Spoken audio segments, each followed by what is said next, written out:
تبارك الذي نزل الفرقان على عبده ليكون للعالمين نذيرا۔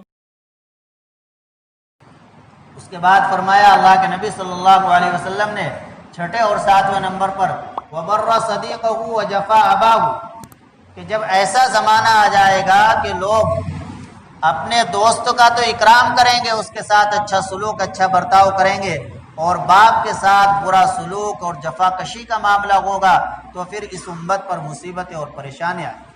آج دیکھ لیجیے آپ، ہمارے جو نئی نسل کے نئے بچے ہیں جنہیں آپ نے مزدوری کر کے، محنت کر کے انجینئر بنایا، ڈاکٹر بنایا، ماسٹر بنایا، جب آپ اپنے دوستوں کے ساتھ ہوتے ہیں تو دوستوں کا بڑا اکرام کریں گے، بڑی تعظیم کریں گے۔ اس وقت میں اگر آپ ان کے پاس آ جائیں تو وہ ہرگز گوارہ نہیں کریں گے کہ آپ وہاں بیٹھے، حتیٰ کہ باپ کہنے کے لیے بھی تیار نہیں ہوں گے۔ حضرت تھانوی نور اللہ مرقدہ نے اپنے زمانے کا واقعہ لکھا ہے،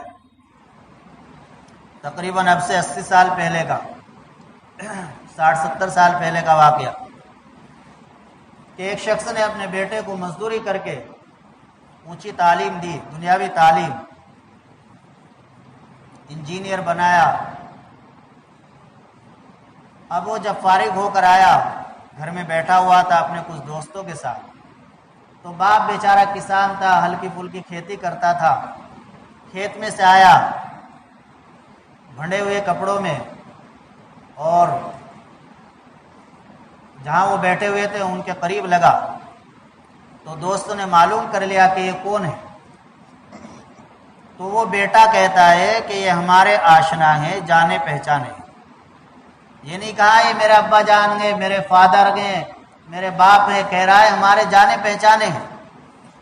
اب وہ بڑے میاں بھی اصلی تھا، اس نے کہا بھائی اس کا جانا پہچانا نہیں، اس کی ماں کا جانا پہچانا ہوں، میں اس کی ماں کا جانا پہچانا ہوں۔ پھر اس نے ایسی کڑوی زبان میں جواب دیا جب وہ ایسی بات کر رہا ہے۔ تو یہ حال ہے۔ تو اس لیے آپ انجینئر بنائے، ڈاکٹر بنائے، ماسٹر بنائے، پائلٹ بنائے، کچھ بھی بنائے، لیکن پہلے اس کو مسلمان بنا دو۔ جب وہ پکا مسلمان ہوگا، دینی تعلیم اس کے اندر کچھ ہوگی، تو پھر وہ آپ کو چاہے آپ کیسی بھی حالت میں ہو، یہ نہیں کہے گا کہ ہمارا جانا پہچانا ہے، بلکہ ابا جی ہی کہے گا، باپ ہی کہے گا۔ دینی تعلیم جب اس کے اندر ہو، آپ کے بچے دینی تعلیم حاصل نہیں کر سکے، دنیاوی تعلیم میں لگ گئے، تو اب ایک طریقہ یہ کہ ان کو جماعت میں لگائیے، اہتمام سے ان کو ہر مہینے 3 دن چلہ لگوائیے، اس سے بھی انشاءاللہ ان کے اندر دین کا اثر آئے، دین کی بو آئے گی، دین کے طریقے پر چلیں گے۔